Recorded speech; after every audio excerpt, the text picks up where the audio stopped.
Hello, students. Welcome to this amazing platform of Physics Wala. This is Nancy Dalla, and today we will discuss the PYQs of the chapter Biotechnology Principle and Process. Biotechnology principle and process के आज हम PYQs करेंगे and I hope आपने पूरा का पूरा chapter देखा होगा, समझा होगा, नोट्स बनाए होंगे और आज आप तैयार हैं बायोटेक्नोलॉजी प्रिंसिपल एंड प्रोसेस के क्वेश्चंस करने के लिए। तो सबसे पहले जैसे हम सीक्वेंस ये रहेगी, पहले हम 1 मार्क के क्वेश्चंस करेंगे, फिर 2 मार्क के क्वेश्चंस करेंगे, 3 मार्क के क्वेश्चंस करेंगे और 5 मार्क के क्वेश्चंस करेंगे। PYQs कराने का मतलब ये है कि आपको एक तो आइडिया हो जाए कि किस तरीके के क्वेश्चंस आपके एग्जाम में पूछे जाते हैं। ऑलराइट, और ऐसा तो नहीं है कि भाई सेम टू सेम PYQs अगर मैं करा रही हूँ तो यही रिपीट हो जाएगा, नहीं, लेकिन आपको एक आइडिया मिल जाएगा कि इस तरीके के क्वेश्चंस एग्जाम में पूछे जाते हैं। ठीक है, तो सबसे पहले अगर मैं बात करूँ, फर्स्ट क्वेश्चन है, अ restriction enzyme digest the DNA into fragments. Name the technique which is used to check the progression of this enzyme and the separation of the DNA fragments. तो प्रिंसिपल, जब मैंने प्रोसेस ऑफ बायोटेक्नोलॉजी लिखवाई थी तो मैंने आपको steps लिखवाए थे कि जो पहला स्टेप था आइसोलेशन ऑफ द DNA, और जो सेकेंड जो स्टेप था यानी कि उन DNA को हमने फ्रेगमेंट्स में कट करवाना है। और फ्रेगमेंट्स में कौन कट करेगा? फ्रेगमेंट्स में कट करेगा रेस्ट्रिक्शन एंडोन्यूक्लियस। ठीक है, कौन कट करेगा भाई? रेस्ट्रिक्शन एंडोन्यूक्लियस एंजाइम उनको फ्रेगमेंट में कट करेगा। ऑलराइट, फ्रेगमेंट्स में उनको कट करेगा। अब यहाँ पर इन सेपरेशन ऑफ जो फ्रेगमेंट होगा, separation of fragment, in separation को हम फ्रेगमेंट्स को हम किस तरीके से सेपरेट कराएंगे? ये कराएंगे एक टेक्निक की मदद से, और जिस टेक्निक का नाम है जेल इलेक्ट्रोफोरेसिस टेक्निक। ठीक है, कौन सी टेक्निक हो गई भाई? Jail electrophoresis technique. अब इस जेल इलेक्ट्रोफोरेसिस टेक्निक के अंदर हम क्या क्या यूज करते हैं? सारी की सारी चीजें। मैं यहाँ पर आंसर तो आपका जेल इलेक्ट्रोफोरेसिस टेक्निक हो गया, या फिर ज्यादा से ज्यादा है। अब आप बोलोगे कि मैम हमें कैसे पता चलेगा कि कितना लिखना है क्वेश्चन के अंदर? तो बेटा कितना लिखना है, अब यहाँ पर अपना 2 लाइन में जेल इलेक्ट्रोफोरेसिस को समझा दो भाई। Separation of the DNA fragments in the presence of the agarose gel and the electric field उस basis is the molecular size, बस। और इसमें भाई 10 लाइन का थोड़ी लिखोगे, जेल इलेक्ट्रोफोरेसिस के बारे में डेफिनेशन लिख दो, दैट्स इट। लेकिन मैं आपको पूरा का पूरा रिवाइज करा दे रही हूँ। यहाँ पे हम कौन सा एगेरो जेल यूज करते थे? हम एगेरोस जेल यूज करते थे, which is obtained from the natural seaweed. ठीक है, द नेचुरल सी वीड से हम इसको ऑब्टेन्ड करते थे। ठीक है, which is obtained from the natural seaweed. एक तो ये हो गया, पूरी की पूरी कहानी थी आपकी। और जो सीवीड, जो एग्रोजेल है, ये सीविंग इफेक्ट प्रोवाइड करता था। क्या प्रोवाइड करता था भाई? सीविंग इफेक्ट ये प्रोवाइड करता था। और इसका जो साइज था वो मॉलिक्यूलर, किस बेसिस के ऊपर हम सेपरेट करते थे? ये चीज याद रखनी है, मॉलिक्यूलर साइज के बेसिस के ऊपर हम सेपरेट करते थे।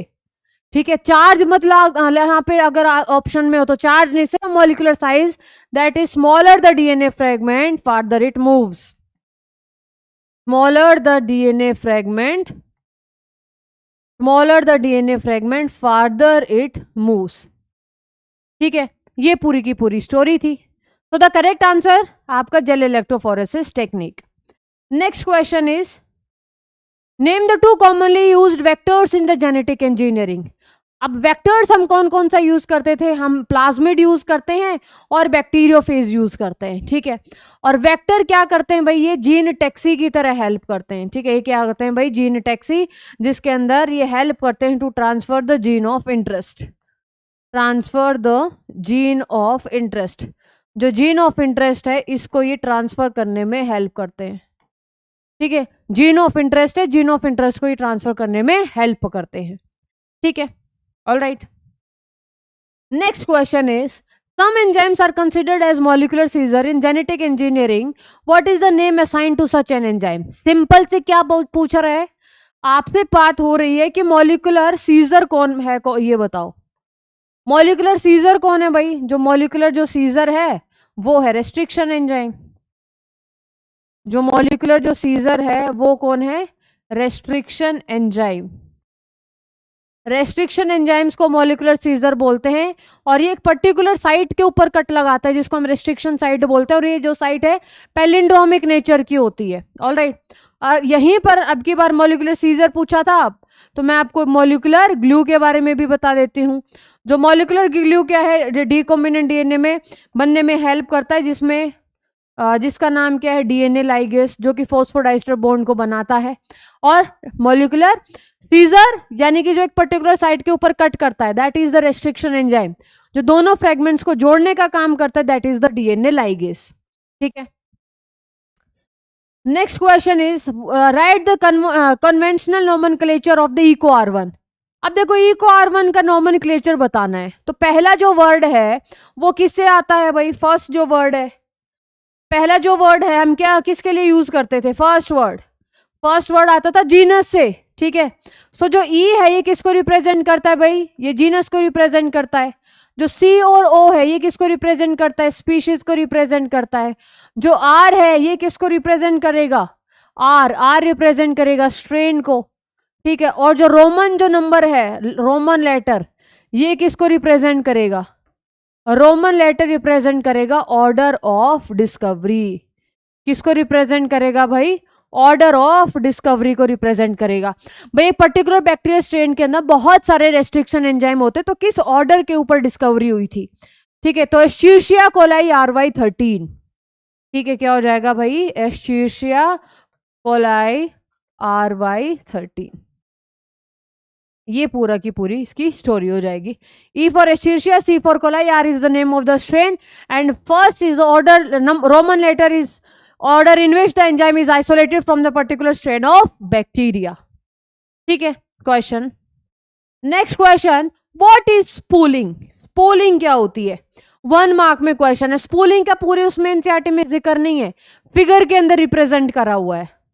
जब एनसीईआरटी की जो प्रोसेस ऑफ बायोटेक्नोलॉजी के अंदर जब सब कुछ एक्सप्लेन कर दिया है, जब लास्ट में प्रोसेस दिखाई गई है, तो लास्ट में एक्सप्लेन किया गया स्पूलिंग क्या होती है। तो स्पूलिंग के अंदर जब हमने आइसोलेशन, जैसे कि डीएनए है, ठीक है, ये जैसे हमने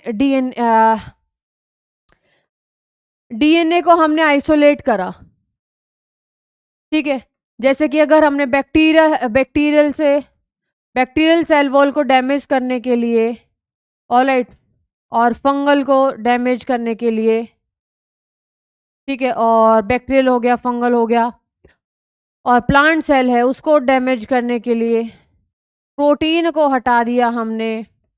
ठीक है, न्यूक्लियर मेम्ब्रेन को हमने हटा दिया, इन सब को हमने हटा दिया, और हमें क्या मिला? डीएनए मिला। न्यूक्लियर मेम्ब्रेन को हटा दिया, आरएनए को हमने हटा दिया। कैसे कैसे हटाया है?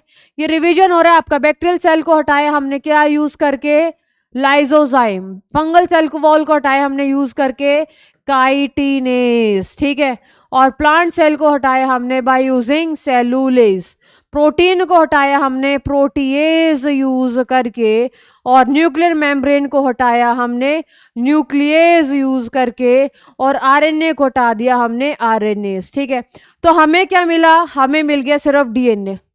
ठीक है, अब इसके बाद हमने क्या करा? चिल्ड इथेनॉल ऐड कर दिया। क्या ऐड कर दिया? चिल्ड इथेनॉल हमने ऐड कर दिया। And DNA is precipitate in the fine, DNA is precipitate in the form of fine threads, और उसको फिर बाहर निकाल लिया। डीएनए क्या है? ट्रांसपेरेंट मॉलिक्यूल है। डीएनए क्या है भाई? ट्रांसपेरेंट मॉलिक्यूल है। उसके बाद हमने क्या क्या डाल दिया? Chilled ethanol. DNA is precipitate in the form of fine thread, जिसको हम क्या बोलते हैं? स्पूलिंग। ठीक है, तो ये पूरी की पूरी चीज, जो पहला जो स्टेप है ना प्रोसेस, वो आपका यहाँ पे समझा दिया है। ठीक है, पहली प्रोसेस आपको यहाँ पे मैंने समझा दी है। Alright, next is an extra chromosomal segment of circular DNA of bacteria is used to carry gene of interest into the host cell. What is the name given to it? ठीक है, आसान सा क्वेश्चन। जैसे कि ये bacterial cell है, ठीक है, ये क्या है? एक बैक्टीरियल सेल है, और इस बैक्टीरियल सेल के पास इसका खुद का तो क्रोमोसोमल डीएनए तो होगा, लेकिन इसकी बात नहीं हो रही है। ठीक है, इस चीज की बात नहीं हो रही है, बात इसकी हो रही है। ठीक है, बात किसकी हो रही है भाई? इसकी हो रही है। और ये क्या है, दैट इज, ये किसके बारे में बात हो रही है, एक्स्ट्रा क्रोमोसोमल, एक्स्ट्रा क्रोमोसोमल, ठीक है, double stranded, extra chromosomal double stranded circular DNA and it has ability to self replicate. ये सारी की सारी प्रॉपर्टी हैं। अगर आपसे ये पूछा जाए what are the properties of plasmid, तो ये सारी की सारी जो प्रॉपर्टी हैं आप किसके बारे में लिखोगे कि भाई ये सारी की सारी प्रॉपर्टी हैं प्लाज्मिड की। तो क्वेश्चन किसके बारे में बात कर रहा है, प्लाज्मिड के बारे में बात कर रहा है कि एक्स्ट्रा क्रोमोसोमल डबल, ये है इसका क्रोमोसोमल डीएनए, दैट इज इसका है क्रोमोसोमल डीएनए, ठीक है, and extra chromosomal double stranded circular DNA जो कि एबिलिटी है जिसके पास सेल्फ रेप्लिकेट की, that is plasmid. Next is name the substance which is used to medium in gel electrophoresis. अब जेल इलेक्ट्रोफोरेसिस को मैं पूरा रिवाइज करा चुकी हूं और यहाँ पर क्वेश्चन पूछ रहा है कि जेल इलेक्ट्रोफोरेसिस के अंदर हम जो जेल यूज करते हैं वो है एगेरोज जेल, ठीक है, and it is obtained from the natural seaweed, it is obtained from natural seaweed, it is obtained from the natural seaweed, ठीक है। Next question is what is bio conversion. Bio conversion हम किसको बोलते हैं, तो bio conversion का मतलब क्या है कि प्रोसेस बाय विच जो रॉ मटेरियल है, ठीक है, जो रॉ मटेरियल है वो कन्वर्ट हुआ किसके अंदर, स्पेसिफिक प्रोडक्ट के अंदर बाय माइक्रोबियल प्लांट और एनिमल्स, बायो कन्वर्जन, ठीक है। बायो कन्वर्जन मतलब बायोलॉजिकली रॉ मटेरियल है यूजफुल प्रोडक्ट के अंदर कन्वर्ट हो गया, रॉ मटेरियल, ठीक है, जो भी जो रॉ मटेरियल है वो biologically converted into, biologically converted, ये बायोलॉजिकली किसके अंदर कन्वर्ट हुआ है, biologically converted into the useful product, useful product के अंदर कन्वर्ट हुआ है। अब ये यूजफुल प्रोडक्ट कुछ भी हो सकता है भाई, ये यूजफुल प्रोडक्ट एंटीबायोटिक भी हो सकती है, ये यूजफुल प्रोडक्ट वैक्सीन भी हो सकती है, ठीक है, ये कहानी थी। Next is name the bacteria that is thermostable Taq DNA polymerase. देखो जो डीएनए, अगर यहाँ पे मैं किसको रिप्रेजेंट या किसको रिवाइज कर देती हूँ, मैं यहाँ पर मैं पॉलीमरेज चेन रिएक्शन को रिवाइज कर देती हूँ, ठीक है। सो पहला जो स्टेप है पॉलीमरेज चेन रिएक्शन का दैट इज डीनेचुरेशन, जो सेकंड जो स्टेप है इसको हम बोलते हैं एनिलिंग, और जो थर्ड जो स्टेप है इसको हम बोलते हैं एक्सटेंशन, जो थर्ड जो स्टेप है इसको हम क्या बोलते हैं, एक्सटेंशन बोलते हैं, ठीक है। डीनेचुरेशन कितने पे होता है भाई, 95 डिग्री सेल्सियस पे होता है, जहां पे हाइड्रोजन बॉन्ड क्या हो जाएंगी, ब्रेक हो जाएंगी, ठीक है, सिंगल स्ट्रैंडेड बन जाएंगे। एनिलिंग के अंदर हम प्राइमर ऐड करते हैं। What is primer, primer 6 to 9 oligonucleotide sequence होती है that is complementary to the template DNA, ठीक है, केमिकली सिंथेसाइज्ड ओलिगोन्यूक्लियोटाइड, ये रेप्लिकेशन को शुरू कर देता है, केमिकली सिंथेसाइज्ड, ठीक है, that is chemically synthesised oligonucleotide, ये रेप्लिकेशन को शुरू कर देगा, ठीक है। एंड द एक्सटेंशन, अब एक्सटेंशन बेटा ये होता है 72 डिग्री सेल्सियस के ऊपर, डीनेचुरेशन 95 डिग्री सेल्सियस के ऊपर, ये 55 to 65 डिग्री सेल्सियस, ठीक है। एक्सटेंशन इज 72 डिग्री सेल्सियस के ऊपर होता है। यहां पर क्या किया जाता है भाई, यहां पर अब इतने पे पॉलीमरेज न्यूक्लियोटाइड ऐड करेगा, लेकिन ये जो पॉलीमरेज है इतनी हाई टेम्परेचर पे जिंदा नहीं रह पाएगा, इसीलिए हम एक और पॉलीमरेज का यूज करते हैं that is Taq DNA polymerase. और इस टेक डीएनए पॉलीमरेज की क्या स्पेशलिटी है कि it is obtained from Thermus aquaticus, ठीक है, it is obtained from Thermus aquaticus, यानी कि ये जो बैक्टीरिया है थर्मस एक्वेटिकस ये हॉट वाटर स्प्रिंग के अंदर जिंदा रह सकता है। ये किसके अंदर जिंदा रहता है भाई, हॉट वाटर स्प्रिंग के अंदर जिंदा रहता है। जब इतने हाई टेम्परेचर पे जब बैक्टीरिया जिंदा रहता है तो इसके अंदर मिलने वाला एंजाइम भी हाई टेम्परेचर को सस्टेन कर पाएगा, तो ये न्यूक्लियोटाइड ऐड करेगा और हमें मिलियन कॉपीज मिलेंगी। और हमें क्या मिलेंगी भाई, मिलियन ऑफ कॉपीज हम यहाँ पे थोड़े से टाइम के अंदर मिल जाएंगी, ठीक है, तो अब क्वेश्चन पूरा का पूरा मैंने पीसीआर यहाँ पे रिवाइज करा दिया है। तो PCR name the bacteria that is thermostable DNA polymerase, यानी कि थर्मोस्टेबल डीएनए पॉलीमरेज कौन सा है, टेक डीएनए पॉलीमरेज। अब आपसे नाम भी पूछ सकते हैं, ठीक है, आपसे नाम भी पूछ सकते हैं इसका, तो आप क्या बोलोगे, that is Taq DNA polymerase. यहाँ पे ऑर्गेनिज्म का नाम पूछा गया है तो दैट इज थर्मस एक्वेटिकस, कुछ भी यहाँ पर पूछ सकते हैं। तो आपको हर एक चीज के लिए अपने को तैयार रखना पड़ेगा। Which enzyme are known as molecular scissor, molecular scissor कौन है, रेस्ट्रिक्शन एंडोन्यूक्लियस। रेस्ट्रिक्शन एंडोन्यूक्लियस के ऊपर तो क्वेश्चन आएगा ही आएगा, क्यों, क्योंकि भाई इसके बिना जेनेटिक इंजीनियरिंग पॉसिबल नहीं है, क्योंकि ये स्पेसिफिक साइट के ऊपर कट लगाएगा। किसके ऊपर कट लगाएगा भाई, स्पेसिफिक साइट के ऊपर कट लगाएगा, और ये जो स्पेसिफिक साइट है इसको हम रेस्ट्रिक्शन साइट बोलते हैं। और ये जो रेस्ट्रिक्शन साइट है ये पैलिंड्रोमिक नेचर की होती है, ठीक है, किस नेचर की होती है भाई, पैलिंड्रोमिक नेचर की होती है। And what is palindromic sequence, it is a nucleotide sequence which is same on the both the strands of the DNA if orientation of reading से is same। for example eco R1 है भाई, ये 5 prime है, ये 3 prime, ये 3 prime है, ये 5 prime, तो that is GAATTC। G pair करेगा C के साथ, A पेयर करेगा T के साथ, T पेयर करेगा A के साथ, और C पेयर करेगा G के साथ, ठीक है। तो कट कहाँ पे लगेगा, G और A के बीच में कट लगेगा। तो अगर आप इसको 5 प्राइम टू 3 प्राइम पढ़ो, 5 प्राइम टू 3 प्राइम पढ़ो, जो सीक्वेंस है वो क्या रहेगी, यहाँ पर सेम ही यहाँ पर ये रहेगी, सीक्वेंस है ये यहाँ पर रहेगी बेटा, सेम रहेगी, ठीक है। तो restriction endonuclease enzyme specific site के ऊपर यहाँ पर कट लगाता है। Next is name the company which is used as vector for transformation in the plant cell. भाई अगर हम यहाँ पर देखो, अगर हमें अपना जीन ऑफ इंटरेस्ट, ठीक है, अब यहाँ पर अगर हम अपना जीन ऑफ इंटरेस्ट ट्रांसफर करें कहाँ पर, अगर हम यहाँ पर अपना जीन ऑफ इंटरेस्ट ट्रांसफर करें बैक्टीरियल सेल के अंदर, किसके अंदर, बैक्टीरियल सेल के अंदर, या फिर अगर हम यूज ट्रांसफर कर रहे हैं हम अपना प्लांट सेल के अंदर, अगर हम यूज करें एनिमल सेल के अंदर, ठीक है। तो बैक्टीरियल सेल के अंदर अगर हम यूज करेंगे तो हम यूज करते हैं प्लाज्मिड का। अगर प्लांट सेल के अंदर अगर हम यूज कर रहे हैं तो हम यूज करते हैं TI plasmid of Agrobacterium tumefaciens. Animal cell के अंदर अगर हम अपना डिजायर्ड जीन इंटरेस्ट करते हैं तो हम यूज करते हैं किसके बारे में, रेट्रोवायरस के बारे में। किसके बारे में, रेट्रोवायरस के बारे, रेट्रोवायरस का हम यूज करते हैं। Next is name the technique which is use for amplification of DNA. Amplification of DNA के लिए भाई हम यूज करते हैं PCR, पॉलीमरेज चेन रिएक्शन, ठीक है, पूरे डिटेल में बताई थी।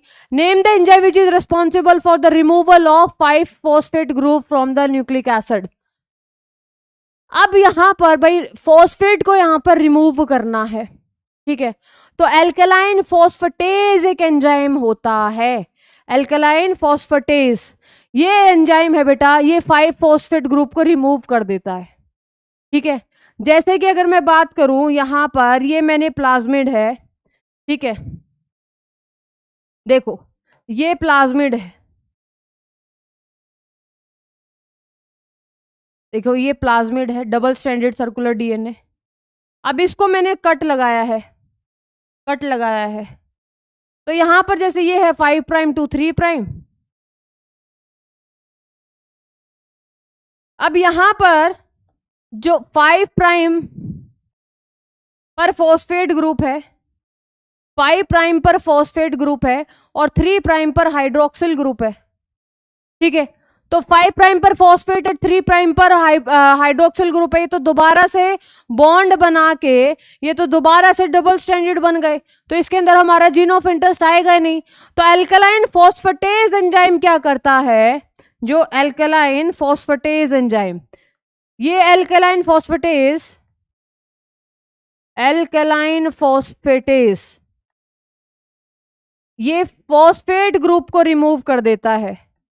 अब ये फॉस्फेट ग्रुप को अगर इसने रिमूव कर दिया तो अब यहां पर क्या आ जाएगा, झट से यहां पर आ जाएगा भाई जीन ऑफ इंटरेस्ट, ये जीन ऑफ इंटरेस्ट आ गया, और उसके बाद फॉस्फोराइलेज एंजाइम दोबारा से फॉस्फेट ग्रुप को ऐड कर देगा कि भाई ये डबल स्ट्रैंडेड बन जाए। फॉस्फोराइलेज, फॉस्फोराइलेज किसको ऐड कर देगा? Add the phosphate group. भाई पहले हमने फॉस्फेट ग्रुप को हटाया है। भाई कोई चीज यहां पर फिक्स होनी है तो इसके तो दरवाजे खोलने पड़ेंगे ना।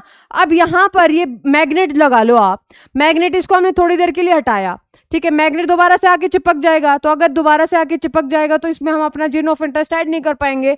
तो जो एल्कलाइन फॉस्फेटेज है वो क्या कर देगा? इस चुंबक को हटा देगा ताकि हम अपना जीन ऑफ इंटरेस्ट ऐड करें और दोबारा से जो फॉस्फोराइलेज है फॉस्फेट ग्रुप ऐड करके दोबारा से फिर ये आपस में जुड़ जाएंगे। इस तरीके से हमें डबल स्टैंडर्ड देखने को मिलेगा, ठीक है।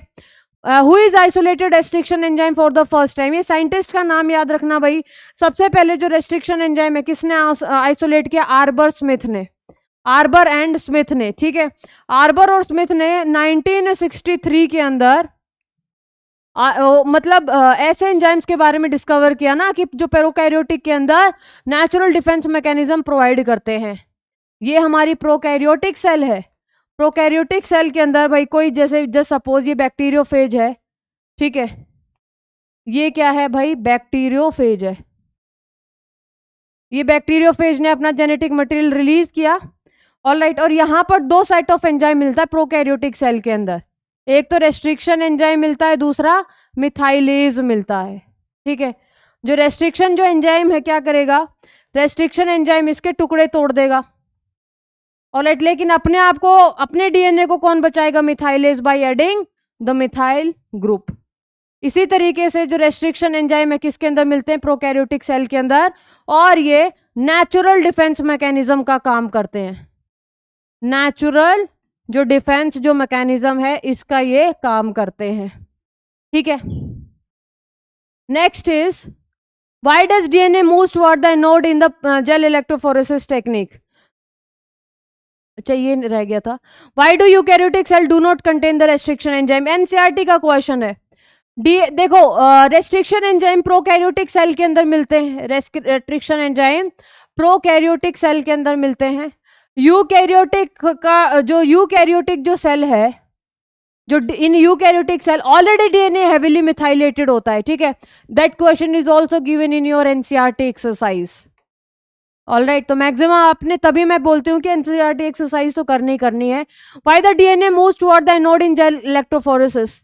भाई जेल इलेक्ट्रोफोरेसिस प्लेट है, ठीक है, इसके अंदर ये जैसे हमने वेल बनवाए, ठीक है, ये वेल है, ऑलराइट। और ये नेगेटिव साइज चार्ज है इलेक्ट्रोड, ये positive size, negative size electrode को हम कैथोड बोलते हैं, और जो पॉजिटिवली चार्ज इलेक्ट्रोड को हम क्या बोलते हैं? एनोड बोलते हैं, ठीक है। तो यहाँ पर जो डीएनए मॉलिक्यूल है वो यहाँ पर इसकी तरफ मूव करेगा। Smaller the DNA fragment faster it moves. इसके पीछे का रीजन क्या है? और ये यहाँ पर जो प्रेजेंट होंगे डीएनए, इसका मतलब ये तो डाइजेस्ट ही किए हैं रेस्ट्रिक्शन एंडोन्यूक्लियस एंजाइम ने, ऑलराइट। तो रीजन क्या है इसके पीछे? क्योंकि डीएनए एक नेगेटिवली चार्ज मॉलिक्यूल है, ठीक है। डीएनए क्या है भाई? डीएनए एक नेगेटिव चार्ज मॉलिक्यूल है। डीएनए एक नेगेटिवली चार्ज मॉलिक्यूल है, and it will move toward positively charge electrode, और जो पॉजिटिवली चार्ज इलेक्ट्रोड है that is known as anode, ठीक है। Name the two main steps which are collectively referred to as downstreaming processing. Why is this process significant? भाई दो main जो process है वो कौन कौन सी है? Name the two main step which are collectively refer to as downstreaming processing. भाई पहले डाउनस्ट्रीमिंग प्रोसेस के अंदर बायोसिंथेटिक फेज होने के बाद सेपरेशन किया जाता है, ठीक है, प्यूरिफिकेशन किया जाता है, ऑलराइट, प्रिजर्वेशन किया जाता है। अब देखो अगर हमने कोई जैसे वैक्सीन बनवाई है तो उसका पहले तो ट्रायल होगा, ट्रायल होने के बाद उसकी सेफ्टी की टेस्टिंग की जाएगी, ठीक है, फिर उसकी पैकेजिंग होगी और फिर मार्केटिंग होगा, ठीक है। पैकेजिंग होगा और उसके बाद क्वालिटी टेस्ट कंट्रोल, फिर उसके बाद क्या होगा? मार्केटिंग। क्योंकि हमें तो सिर्फ बायोसिंथेटिक फेज के अंदर तो रिकॉम्बिनेंट प्रोटीन हमारी बनी, लेकिन हमें चाहिए क्या? We just only are desired product. हमें जो चाहिए वो डिजायर्ड प्रोडक्ट चाहिए, हमें अपना इनडिजायर्ड कोई भी प्रोडक्ट नहीं चाहिए। So this process is essential because before reaching into market the product has to be clinical trial and quality test control. Separation होगा, प्यूरिफिकेशन होगा, प्रिजर्वेशन होगा, कोई एंटीबायोटिक, कोई वैक्सीन बनी है तो उसको क्वालिटी टेस्ट कंट्रोल हो, क्वालिटी उसकी टेस्ट कंट्रोल, ये सारी की सारी ट्रायल होगा, फर्स्ट ट्रायल होगा, सेकंड ट्रायल होगा, उसके बाद मार्केट में आने से पहले उसकी बहुत सारी चीजें होंगी। जैसे वैक्सीन है, ऐसा थोड़ी है भाई वैक्सीन बन गया आ जाओ भाई जो भी मिला उसको ठोकना शुरू कर दिया, ऐसा नहीं होता, ठीक है। पहले उसकी ट्रायल होगा, उसके बाद में उसको मार्केट के अंदर अवेल कराया जाएगा। What is illusion? इल्यूजन क्या है? देखो, जो सेपरेशन होगा फ्रेगमेंट्स का, सेपरेशन ऑफ फ्रेगमेंट्स, ठीक है। अब आपको पता है ये इल्यूजन कहाँ पे यूज हो रहा है? Separation of fragments. फ्रेगमेंट्स का सेपरेशन किसने कराया? जेल इलेक्ट्रोफोरेसिस टेक्निक ने, ठीक है, जेल इलेक्ट्रोफोरेसिस टेक्निक, ये हो गई भैया जेल इलेक्ट्रोफोरेसिस टेक्निक, ठीक है। जैसे सपोज ये हमारे पास क्या है, एक प्लेट है, ठीक है, और ये है डीएनए के मॉलिक्यूल, और ये हमारा है डिजायर्ड मॉलिक्यूल। इसको जब हम सेपरेट करते हैं भाई, इसको सेपरेट तो तब करेंगे ना, इसको आइसोलेट तो तब करेंगे जब हम डीएनए दिखेगा। तो DNA is a negative, DNA is a transparent molecule. ये ऐसे नहीं देता भाई, डीएनए क्या है? एक ट्रांसपेरेंट मॉलिक्यूल है, it can not be seen with the naked eye. पहले तो इसको विजिबल कराना पड़ेगा, और विजिबल कराने के लिए हम क्या यूज करते हैं? Ethidium bromide dye. ये पूरा का पूरा चैप्टर आपका रिवाइज हो जाता है। Ethidium bromide dye followed by ultraviolet radiation, ठीक है, followed by ultraviolet radiation. Ethidium bromide dye followed by the ultraviolet radiation, फिर आपको ब्राइट कलर ऑरेंज बैंड दिखते हैं, ब्राइट कलर ऑरेंज बैंड। अभी जो ब्राइट कलर आपको ऑरेंज बैंड दिखे, ठीक है, ब्राइट कलर ऑरेंज बैंड, अभी जो ब्राइट कलर ऑरेंज बैंड दिखे ना, जब आप इनको सेपरेट करते हो, ब्राइट कलर ऑरेंज बैंड दिखे, जब आप इनको सेपरेट करते हो तो जेल आता है साथ में थोड़ा सा। सो इल्यूशन क्या है? Separation of DNA fragment from the gel, separation of DNA fragments from the gel, क्योंकि हमें तो सिर्फ डीएनए चाहिए, डीएनए फ्रेगमेंट फ्रॉम जेल, ठीक है। इसी को हम क्या बोलते हैं? इल्यूजन। तो आपको सारी की सारी जो चीज है वो मैंने रिवाइज करा दी। नेक्स्ट है, mention 2 classes of the restriction enzyme, suggest their perspective role. 2 classes क्या है भाई? एक तो एक्सोन्यूक्लियस है, दूसरी एंडोन्यूक्लियस है। एक्सोन्यूक्लियस क्या करेगा? साइड से न्यूक्लियोटाइड को रिमूव करेगा, remove nucleotide from the ends of the DNA. Endonuclease यानी कि restriction endonuclease with in DNA molecule nucleotide को रिमूव करता है। अगर मैं बात करूं रेस्ट्रिक्शन एंडोन्यूक्लियस की, तो जो रेस्ट्रिक्शन एंडोन्यूक्लियस है एक पर्टिकुलर साइट के ऊपर कट लगाता है। जो रेस्ट्रिक्शन एंडोन्यूक्लियस है बेटा, ये कहां पे कट लगाएगा? एक पर्टिकुलर साइट के ऊपर कट लगाएगा, और जिस साइट को हम क्या बोलते हैं? Restriction site. समझ में आया? क्लियर है? नेक्स्ट क्वेश्चन क्या रहेगा? Name any 2 properties of the restriction endonuclease enzyme.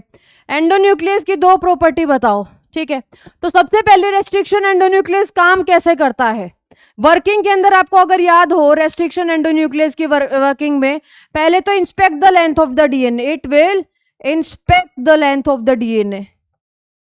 पहले तो ये डीएनए की लेंथ को इंस्पेक्ट करेगा, उसके बाद क्या होगा? इसके बाद ये फाइंड आउट, क्या करेगा? Find out the restriction site. Restriction site को ये फाइंड आउट करेगा। फॉर एग्जाम्पल यहां पर मैं GATT इको R1 की बात करूं, किसकी बात करूं? Eco R1। तो इको R1 किसके ऊपर अपनी रेस्ट्रिक्शन साइट किसको ढूंढेगा? GAATTC। और G पेयर करेगा C के साथ, T पेयर करेगा A के साथ, A पेयर करेगा T के साथ, ये 5 प्राइम टू 3 प्राइम, और ये 3 प्राइम टू 5 प्राइम। और एक चीज याद रखना, जैसे ये रेस्ट्रिक्शन साइट को ढूंढेगा जो कि पैलिंड्रोमिक सीक्वेंस होती है, और ये दोनों स्ट्रैंड के ऊपर कट लगाएगा इस तरीके से, cut the both the strand of the DNA, cut the both strands of the DNA. Both strands of the DNA के ऊपर ये क्या लगाएगा भाई? कट लगाएगा। It will cut on the both the strands of the DNA, ठीक है। Next is what are the selectable marker, what is the use in the genetic engineering. जो सिलेक्टेबल मार्कर हैं वो क्या होते हैं भाई? Antibiotic resistant gene. ये जो एंटीबायोटिक रेजिस्टेंट जीन है ये हमारी हेल्प करते हैं रिकॉम्बिनेंट सेल को पहचानने में। किसमें पहचानने में? रिकॉम्बिनेंट सेल को पहचानने में। और कि जब हमें पता चल जाएगा कि ये रिकॉम्बिनेंट सेल है, तो इसी सेल को हम कल्चर कराएंगे लार्ज स्केल के ऊपर, कल्चर एट लार्ज स्केल। ठीक है, लार्ज स्केल पे फिर हम इसी को कल्चर कराएंगे थोड़े। अब जस्ट सपोज मैं बता रही हूँ, 3 केस बता रही हूँ, ठीक है। वैसे तो मैं इसमें इसी एक ही चीज का यूज करके तीनों केस मैं आपको बता दूंगी। देखो ये हमने एक PBr 322 का वो लिया। PBr 322 के पास एक तो ये एम्पिसिलिन रेजिस्टेंट जीन है, दूसरा टेट्रासाइक्लिन रेजिस्टेंट जीन है, और टेट्रासाइक्लिन के पास रेस्ट्रिक्शन साइट है BMH1 और SAL1 के लिए, और एम्पिसिलिन के पास है PVU first and PST first के लिए। ठीक है, अब हमारे पास 3 केस बनते हैं। हमारे पास क्या बनते हैं भाई? 3 केस बनते हैं। केस फर्स्ट, केस सेकंड और केस थर्ड। ठीक है, केस फर्स्ट क्या है? जब एक बैक्टीरियल सेल है, जो सपोज ये बैक्टीरियल सेल है, इस बैक्टीरियल सेल के पास इसका खुद का क्रोमोसोम है। अब अगर इसको मैं एम्पिसिलिन और टेट्रासाइक्लिन कंटेनिंग मीडियम के अंदर ग्रो कराऊं तो ये करेगी? नहीं करेगी। क्यों? क्योंकि इसके पास एम्पिसिलिन रेजिस्टेंट जीन और टेट्रासाइक्लिन रेजिस्टेंट जीन है ही नहीं। इसलिए जो सेल हुई, ये हुई नॉन ट्रांसफॉर्मेंट। ये कौन सी सेल हुई भाई? Non transformant. केस सेकंड क्या होगा? इस सेल के पास एक खुद का बैक्टीरियल वो है, ठीक है, क्रोमोसोम है। और थर्ड केस, अब इसके पास ना ये प्लाज्मिड आ गया, इसके पास ये क्या आ गया? प्लाज्मिड। और इसके पास भी प्लाज्मिड आया है, लेकिन इसके पास इसके एम्पिसिलिन रेजिस्टेंट जीन भी सुरक्षित है और टेट्रासाइक्लिन रेजिस्टेंट जीन भी सुरक्षित है। तो अगर मैं इसको एम्पिसिलिन और टेट्रासाइक्लिन कंटेनिंग मीडियम के अंदर ग्रो कराऊं तो ये दोनों के अंदर ग्रो करेगा। क्यों? क्योंकि इसके पास दोनों जीन है। इसलिए इसका मतलब है ये नॉन रिकॉम्बिनेंट सेल है। क्या है? Non recombinant cell. अब अगर मैंने टेट्रासाइक्लिन रेजिस्टेंट जीन के ऊपर अपना जीन ऑफ इंटरेस्ट ऐड कर दिया, और टेट्रासाइक्लिन रेजिस्टेंट जीन के ऊपर अगर अब मैंने अपना जीन ऑफ इंटरेस्ट ऐड कर दिया, तो ये जीन क्या हो गया? Tetracycline resistant gene insertional inactivate हो गया। तो अब यहां पर ये जो सेल है टेट्रासाइक्लिन कंटेनिंग मीडियम के अंदर ग्रो नहीं कर पाएगी, और इसीलिए मैं इसको क्या बोलूंगी? Recombinant cell. अब इस रिकॉम्बिनेंट जो ट्रांसफॉर्मेंट सेल है, इसको हमने आइसोलेट कर लिया और इसी को लार्ज स्केल पे ग्रो कराएंगे। क्यों? क्योंकि इसके पास हमारा डिजायर्ड जीन है। तो ये तो ना तो एम्पिसिलिन कंटेनिंग मीडियम के अंदर ग्रो करी, ना टेट्रासाइक्लिन के अंदर ग्रो करी, ये बोथ के अंदर ग्रो करी, और ये सिर्फ एम्पिसिलिन कंटेनिंग मीडियम के अंदर ग्रो करी, टेट्रासाइक्लिन के अंदर ग्रो नहीं करी। तो इसका मतलब एक एंटीबायोटिक रेजिस्टेंट ने नॉन ट्रांसफॉर्मेंट और ट्रांसफॉर्मेंट को अलग कर दिया, और एक ने रिकॉम्बिनेंट और नॉन रिकॉम्बिनेंट को ट्रांसफर कर दिया। That is all the theory of selectable marker. What is the insertional inactivation? Insertional inactivation क्या होती है? जस्ट सपोज ये हमारे पास जीन है, ये हमारे पास PBr 322 है, ठीक है, ये हमारे पास PBr 322 है। इंसर्शनल इनएक्टिवेशन का मतलब बताते हैं, ठीक है। चाहे आप इसको लेग-जेड जीन वाले से भी एक्सप्लेन कर सकते हो। चलो लेग-जेड जीन वाले से हम समझते हैं। लेग-जेड जीन, ये लेग-जेड जीन है, ठीक है। अब ये लेग-जेड जीन है, मजे कर रहा है, और ये लेग-जेड जीन है, ये क्या करेगा भाई? ये जो लेग-जेड जीन है, ये कोड करेगा बीटा गैलेक्टोसाइडेज को। किसको कोड करेगा? बीटा गैलेक्टोसाइडेज को कोड करेगा, और ये बीटा गैलेक्टोसाइडेज को कोड कर रहा है, ठीक है। अब ये ग्लूकोज बीटा जो गैलेक्टोसाइडेज है वो लैक्टोज को, ठीक है, वो किसके अंदर कन्वर्ट कर देगा? ग्लूकोज प्लस गैलेक्टोज के अंदर कन्वर्ट कर देगा, और जो ग्लूकोज है वो आयोडीन के साथ रिएक्ट करके ब्लू कलर देगा। तो अगर आपको ब्लू कलर कॉलोनीज मिल रही हैं, ठीक है, अब देखना, अगर आपको ब्लू कलर कॉलोनीज मिल रही हैं, और दूसरा हो जाएगा व्हाइट कलर कॉलोनीज, ठीक है। तो अगर ब्लू कलर कॉलोनीज आपको मिल रही है, इसका मतलब बीटा गैलेक्टोसाइडेज बना है, इसका मतलब लेग-जेड जीन सही है। अगर लेग-जेड जीन सही है तो इसका मतलब क्या है? ब्लू कलर कॉलोनीज मिली है, इसका मतलब नॉन रिकॉम्बिनेंट सेल है, हमारा जो जीन ऑफ इंटरेस्ट ऐड नहीं हुआ है। व्हाइट कलर कॉलोनीज अगर मिली है तो इसका मतलब जो लेग-जेड जीन है, अब यहां पर हमने अपना डिजायर्ड जीन जो डिजायर्ड जो जीन है वो इंसर्ट कर दिया, ठीक है। अब ये मैंने अपना जो डिजायर्ड जीन इंसर्ट कर दिया, अब डिजायर्ड जीन इंसर्ट कर दिया, इंसर्शन की वजह से जो लेग जीन है वो इनएक्टिवेट हो गया और इसी फिनोमिना को हम कहते हैं इंसर्शनल इनएक्टिवेशन। इसी फिनोमिना को हम क्या कहते हैं? Insertional inactivation. कि अपना जो जीन ऑफ इंटरेस्ट है वो ऐड करने के बाद, this is the gene of interest, gene of interest add करने के बाद जो लेग जीन है वो इनएक्टिवेट हो गए, इसको इंसर्शनल इनएक्टिवेट कहते हैं। अब ये जीन नहीं है तो बीटा गैलेक्टोसाइडेज नहीं बनेगा, बीटा गैलेक्टोसाइडेज नहीं है तो glucose, lactose, glucose plus galactose के अंदर कन्वर्ट नहीं होगा, ग्लूकोज फिर आयोडीन के साथ रिएक्ट करके ब्लू कलर कॉलोनीज नहीं देगा, इसलिए हमें व्हाइट कलर कॉलोनीज मिली हैं। तो इसका मतलब क्या है कि रिकॉम्बिनेंट है, यानी कि जीन ऑफ इंटरेस्ट ऐड हो चुका है। ठीक है, so that white colour colonies मिलना ही इसको रिप्रेजेंट किया है कि भैया ये जो जीन है अभी इनएक्टिवेट हो गया। अब इनएक्टिवेट क्यों हुआ है? क्योंकि यहाँ पे जीन ऑफ इंटरेस्ट आ चुका है। ठीक है, नेक्स्ट वन इज ये इंपॉर्टेंट क्वेश्चन है भाई, वेरी वेरी इंपॉर्टेंट है, PBr 322 का डायग्राम। PBr 322 का डायग्राम कि भाई एक एम्पिसिलिन रेजिस्टेंट जीन है, टेट्रासाइक्लिन रेजिस्टेंट जीन होगा जो कि सिलेक्टेबल मार्कर का काम करेगा, और आई साइट जहां से रेप्लिकेशन शुरू होगा, ROP that code for the protein that is required for the replication, ROP के पास साइट है PVU फर्स्ट के लिए, एम्पिसिलिन के लिए PVU first and PST first के लिए, और टेट्रासाइक्लिन के लिए BMH1 और SL1 के लिए, और इसके अलावा जो रेस्ट्रिक्शन साइट है ECO-R1, CLAV1 और HindD3, ये आपको याद रखनी है। नेक्स्ट है differentiate between the plasmid DNA और द क्रोमोसोमल डीएनए के बीच में क्या डिफरेंस है। जो प्लाज्मिड जो डीएनए वो extra chromosomal double standard circular DNA present होता है जो कि सेल्फ रेप्लिकेट होता है करता है, लेकिन जो chromosomal DNA is the nuclear और जेनेटिक डीएनए जो कि न्यूक्लियस के अंदर प्रेजेंट होता है। ठीक है, the next one is how is Z gene is use as selectable marker. Z gene को किस तरीके से सिलेक्टेबल मार्कर की तरह यूज करते हैं, ये चीज मैंने अभी बताई थी, किसकी वजह से? इंसर्शनल इनएक्टिवेशन की वजह से। जस्ट अभी मैंने पूरा का पूरा फिनोमिना यहाँ पर फिनोमिना मैंने आपको यहाँ पर बताया है कि अगर लेग जीन इनएक्टिवेट हो जाता है तो हमें ब्लू कलर कॉलोनीज मिलती है, इसका मतलब रिकॉम्बिनेंट है। अगर हमें अगर व्हाइट कलर कॉलोनीज मिली तो इसका मतलब रिकॉम्बिनेंट, मतलब जीन ऑफ इंटरेस्ट ऐड हो चुका है। अगर ब्लू कलर कॉलोनीज मिली तो इसका मतलब नॉन रिकॉम्बिनेंट है। ये सेम चीज यहां पर बता चुके हैं हम इस क्वेश्चन में कि लेग जीन कोड करता है बीटा गैलेक्टोसाइडेज को। ठीक है, और if a recombinant DNA is inserted with the coding sequence of enzyme beta galactosidase, this result into the inactivation of this enzyme.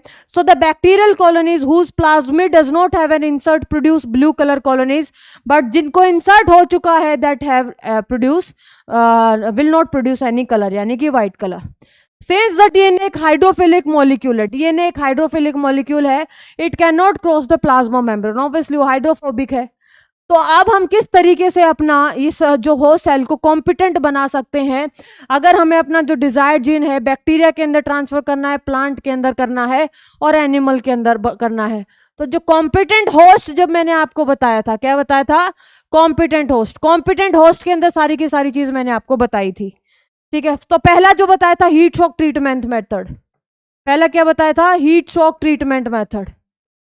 ठीक है, अब 3 है हीट शॉक ट्रीटमेंट मेथड के अंदर। पहले तो हम उसको डाइवेलेंट के टाइम से हम ट्रीट करेंगे। ठीक है, पोर बन जाएंगे, उसके बाद 0 डिग्री सेल्सियस के ऊपर रखेंगे, फिर 42 डिग्री सेल्सियस के ऊपर, इतने हाई टेम्परेचर के ऊपर लिपिड मेल्ट हो जाएगा, और उसके बाद फिर से 0 डिग्री सेल्सियस के ऊपर रखेंगे, लिपिड मेल्ट हो जाएगा, रिकॉम्बिनेंट बैक्टीरियल सेल के अंदर आ जाएगा, दोबारा से 0 डिग्री सेल्सियस पे रख देंगे। क्यों रखेंगे? ताकि पोर क्लोज हो जाए। That is the heat shock treatment method bacterial cell के लिए। बायोलिस्टिक और gene gun method plant cell के लिए। अब आपको ये एक्सप्लेन भी करना है एक एक मार्क में। बायोलिस्टिक के अंदर जैसे कि रिकॉम्बिनेंट डीएनए इज मतलब coated with high velocity particle, यानी कि हाई वेलोसिटी पार्टिकल कौन सा? गोल्ड और टंगस्टन, उसको फिर बम्बार्ड किया जाता है सेल के अंदर। ठीक है, माइक्रो इंजेक्शन किसके लिए यूज किया जाता है? प्लांट सेल के अंदर। अब माइक्रो इंजेक्शन के अंदर जो रिकॉम्बिनेंट जो डीएनए है वो injected into the nucleus directly, और ये एनिमल सेल के लिए यूज किया जाता है। तो ये आपका यहाँ पर आंसर बन गया। Next one is how will you obtain purified DNA from a cell. Cell को किस तरीके से हम प्यूरिफाई करेंगे। और ये क्वेश्चन आपका मैं बताया कि जो cell are treated with appropriate enzyme, जैसे कि लाइजोजाइम यूज करेंगे बैक्टीरियल सेल के लिए, सेलुलेज यूज करेंगे प्लांट के लिए, काइटिनेज यूज करेंगे फंगस के लिए, उसके बाद आरएनए को हटाने के लिए आरएनएज, प्रोटीन को हटाने के लिए प्रोटीएज, और उसके बाद जो फिर डीएनए के अंदर हम क्या डाल देंगे, चिल्ड इथेनॉल डाल देंगे, जिसकी वजह से हमें डीएनए प्रेसिपिटेट, चिल्ड इथेनॉल डाल देंगे तो फिर हमें क्या मिलेगा, precipitate in the form of fine thread, precipitate in the form of fine threads, जिसको हम स्पूलिंग बोलते हैं। ठीक है, next is why is agrobacterium mediated genetic engineering transformation in plant considered as a natural genetic engineering. की जो agrobacterium जो tumefaciens है, पैथोजन है इन डाइकोट प्लांट के, it is able to deliver a piece of T DNA to transfer the normal plant cell into the tumour cell and direct this tumour cell to produce the chemical which are required by the pathogen. भाई एक normal, मैंने अभी आपको बताया ये plant है, plant का DNA है, ठीक है, और जो एग्रोबैक्टीरियम ट्यूमिफेशन के अंदर एक टीआई प्लाज्मिड मिलता है, यानी कि ट्यूमर इंड्यूसिंग प्लाज्मिड। क्या मिलता है भाई, ट्यूमर इंड्यूसिंग प्लाज्मिड। ठीक है, क्या मिलता है भाई, ट्यूमर इंड्यूसिंग प्लाज्मिड। और ये जो ट्यूमर इंड्यूसिंग प्लाज्मिड के पास एक टीडीएनए होता है, और टीडीएनए के पास होता है एक TI gene, that is the TI gene. ठीक है, अब एक इसके टीआई प्लाज्मिड के पास विर जीन भी होता है, और ये जो विर जीन है ये ट्रांसफर कर देता है इस टीडीएनए को, और ये प्लांट सेल का क्या बन जाता है, पार्ट बन जाता है, और फिर ये डायरेक्ट करता है फिर ये ट्यूमर बनाएगा। फिर क्या बनाएगा भाई, ये ट्यूमर बनाएगा। नॉर्मल जो प्लांट सेल है वो इसके अंदर विरजिन है, विरजिन ने क्या किया, इस टीडीएनए को ट्रांसफर कर दिया प्लांट डीएनए के अंदर, और ये जब टीडीएनए इस प्लांट सेल के डीएनए का पार्ट बन गया, और इस टीडीएनए के पास क्या है भाई, एक टीआई जीन भी है, ट्यूमर इंड्यूसिंग जीन है। अब ये ट्यूमर बनाएगा।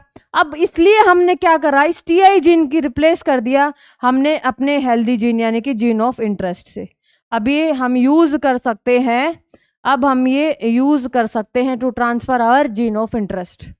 ठीक है, next is a selectable marker is used in the a recombinant on the basis of their ability to produce color in the presence of chromogenic substrate. Mention the name of the mechanism जिसको हम insertional inactivation बोलते हैं. Which enzyme is involved in the production of this color? कौन सा enzyme? Beta galactosidase. How is it advantage over antibiotic resistant gene as selectable marker? क्योंकि antibiotic resistant gene में हमें क्या चाहिए, मतलब साइमल्टेनियसली हमें दो प्लेट को कल्चर कराना पड़ेगा, यहाँ पर एक से ही बात बन जाएगी. Selection of recombinant due to inactivation antibiotic require simultaneously plating of the two plates having different antibiotics, जो कि एक कंबरसम प्रोसेस है, एक डिफिकल्ट प्रोसेस है. पार्ट में क्वेश्चन पूछा है तो पार्ट में आंसर करना है. Describe any 3 vectorless method. हमने वेक्टरलेस मेथड को ट्रांसफर करना, मतलब वेक्टरलेस मेथड हमने एक्सप्लेन करना है. ठीक है, तो describe any 3 vectorless method of introducing the recombinant DNA competent host. Vectorless method के अंदर एक तो माइक्रो इंजेक्शन, एक तो वो आ जाएगा आपका हीट शॉक ट्रीटमेंट मेथड. कौन सा मेथड आ जाएगा? हीट शॉक ट्रीटमेंट मेथड के अंदर भी हम अपना जो डिजायर्ड जो जीन है वो ट्रांसफर करा रहे हैं किसके अंदर, होस्ट सेल के अंदर. Alright, without using any vector. Second is biolistic gun method. ठीक है, और जो third one is micro injection. Electroporation भी आप यहाँ पे एक्सप्लेन कर सकते हो. ठीक है, और केमिकल मेथड भी जिसके अंदर हम पॉलीथाइलिन ग्लाइकोल का यूज करते हैं. तो यहाँ पर ट्रांसफॉर्मेशन, पहले हम bacteria to take up the plasmid, यहाँ पे बैक्टीरियल सेल को पहले कॉम्पिटेंट बनाया जाता है. पहले तो हम उसको कैल्शियम आयन की मदद से हम ट्रीट करते हैं, जो कि एफिशिएंसी इंक्रीज कर देगा, जिसकी वजह से जो रिकॉम्बिनेंट डीएनए सेल के ऊपर आके चिपक जाएगा.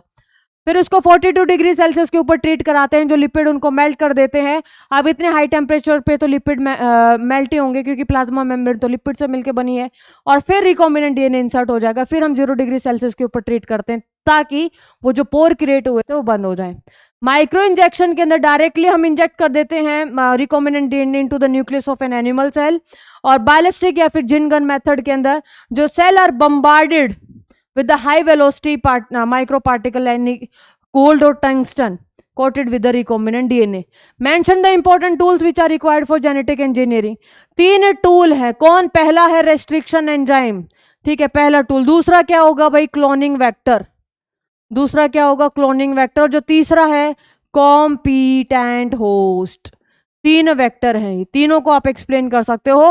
रेस्ट्रिक्शन साइट एक पर्टिकुलर साइट के ऊपर कट लगाता है। क्लोनिंग जो वेक्टर है ये हमारे जो डिजायर्ड जीन को ट्रांसफर करने में हेल्प करता है होस्ट सेल के अंदर, ठीक है। और कॉम्पिटेंट होस्ट, ठीक है। इस तरीके से आप इसको यहां पर एक्सप्लेन कर सकते हो। The development of bioreactors is required to produce large quantity of products, give optimum growth condition. भाई क्या क्या बायोरिएक्टर है, बायोरिएक्टर का 5 नंबर में बायोरिएक्टर पे क्वेश्चन आ गया। देखो किस्मत जब हो तो ऐसी तो 5 नंबर में क्वेश्चन आ गया, लेकिन ये पार्ट में आया है। तो ऑप्टिमम ग्रोथ कंडीशन क्या क्या है, प्रॉपर पीएच हो गया, टेम्परेचर हो गया, साल्ट हो गया, विटामिन हो गया, सारी की सारी कंडीशन। एक तो simple stud type of bioreactor आप बना दो ना। How does a simple stud type of bioreactor sparger stud type of bioreactor से डिफरेंट है कि जो सिंपल स्टड और टाइप ऑफ बायोरिएक्टर है उसका जो सिलेंड्रिकल बेस होता है फॉर मतलब प्रॉपर ऑक्सीजन मिक्सिंग और न्यूट्रिएंट्स मिक्सिंग के लिए। लेकिन जो स्पार्जर टाइप ऑफ बायोरिएक्टर के अंदर जो ऑक्सीजन दी जाती है वो स्पार्जर की फॉर्म में दी जाती है, ताकि जो बबल्स बने वो इंक्रीज कर देते हैं सरफेस एरिया, ठीक है। तो इस तरीके से आप एक्सप्लेन करते हैं। The stir facilitate the even mixing availability throughout the simple stir tank bioreactor, but sparger stir type of bioreactor के अंदर air is bubbled throughout the reactor for proper mixing. मतलब वो air मतलब जो bubble है, bubble surface area को बढ़ा देंगे ताकि प्रॉपर मिक्सिंग हो जाए। लेकिन most common type of bioreactor are simple stir type of bioreactor. Study the figure PBR 322 given below in which foreign DNA is ligated at the BMH site। मतलब BMH site के ऊपर, इस site के ऊपर क्या ऐड किया है आपने, फॉरेन जीन को ऐड किया है। Mention the function of rop. Rop क्या है भाई, it will code of the protein which are required in the replication of the plasmid, ROP। What will be the selectable marker of this recombinant plasmid? Selectable marker क्या है, ampicillin resistant gene और tetracycline resistant gene. Explain the transformation. Transformation का मतलब क्या है, जिस cell के अंदर खुद के क्रोमोसोमल डीएनए के अलावा कोई और अलग और डीएनए पहुंच जाए, उसी को हम ट्रांसफॉर्मेशन बोलते हैं, ठीक है। तो ये पूरी की पूरी स्टोरी थी। Next is what are the restriction enzyme, why do the bacteria have these restriction enzyme? भाई और show diagrammatically restriction enzyme it's recognition and produce. अब देखो ये 5 नंबर में है, 3 पार्ट में क्वेश्चन पूछा गया है, तो आपने इसी तरीके से एक्सप्लेन करना है। रेस्ट्रिक्शन एंजाइम तो एंडोन्यूक्लियस जो कि पर्टिकुलर साइट के ऊपर कट लगाएंगे। बैक्टीरिया के पास रेस्ट्रिक्शन एंजाइम क्यों होते हैं, to provide the natural defence mechanism. And how this show diagrammatically restriction enzyme its recognition site and they produce and the products it produces। भाई एक रेस्ट्रिक्शन GATTC है, ये E को R1 की रेस्ट्रिक्शन साइट है, और जो G और A के ऊपर हमेशा G और A के बीच में कट लगेगा on the both the side of the strand. और इस तरीके से कट किस तरीके से वर्किंग को एक्सप्लेन करना है कि भाई ये वेक्टर डीएनए था, ये फॉरेन डीएनए था, दोनों को सेम रेस्ट्रिक्शन एंडोन्यूक्लियस से कट करवाना है, ताकि यहाँ पर जो मतलब स्टिकी एंड्स मिले और उसको फिर डीएनए लाइगेज जोड़ दे और हमें क्या मिले, रिकॉम्बिनेंट डीएनए हमें मिले, ठीक है। तो भाई ये तो पूरी की पूरी आपका था। होमवर्क मैं आपको दे देती हूँ। होमवर्क में आपको क्या करना है भाई, एक तो PBR 322 का डायग्राम बनाना है आपने, ठीक है, और आपने simple stirred type of bioreactor का डायग्राम बनाना है। Simple stirred type of bioreactor का डायग्राम बनाना है, ठीक है। प्रिंसिपल ऑफ बायोटेक्नोलॉजी आपको रिवाइज करना है। कौन कौन से प्रिंसिपल थे बायोटेक्नोलॉजी के। वाई द बायोटेक्नोलॉजी, वो तो मैंने आपको क्लास में होमवर्क दिया था कि why the vector DNA and the foreign DNA should be cut with the same restriction endonuclease enzyme. और ideal characteristics of cloning vector, ideal characteristics of cloning vector, ठीक है। अगर ये होमवर्क कर लोगे तो आपका पूरा का पूरा चैप्टर भी रिवाइज हो जाएगा। जेल इलेक्ट्रोफोरेसिस हमने कर ही ली है, PCR हमने कर ही ली है, ऑल राइट, और बायोरिएक्टर्स हमने कर ही लिया है। यहाँ पे क्वेश्चन मैंने आपको दे दिया है, डाउन स्ट्रीमिंग प्रोसेस। अगर आपने इतना कर लिया है बच्चे, ठीक है, डाउन स्ट्रीमिंग प्रोसेस अगर आपने इतना कर लिया तो आपका हो जाएगा पूरा का पूरा चैप्टर रिवाइज, पूरा चैप्टर आपका रिवाइज हो जाएगा, ठीक है। जो क्वेश्चंस नहीं हुए जिस टॉपिक से वो मैंने आपको लिखवा दिए हैं, आपको ये रिवाइज करना है, ठीक है। तो यहाँ पर आपका जो बायोटेक्नोलॉजी प्रिंसिपल एंड प्रोसेस खत्म हो चुका है, ऑल राइट। और आई होप आप आपकी जो पढ़ाई बहुत अच्छी चल रही होगी। मिलते हैं नेक्स्ट लेक्चर के अंदर, तब तक अपना ध्यान रखिए, पढ़ते रहिए, मुस्कुराते रहिए। Thank you so much, take care, जय हिंद, जय भारत।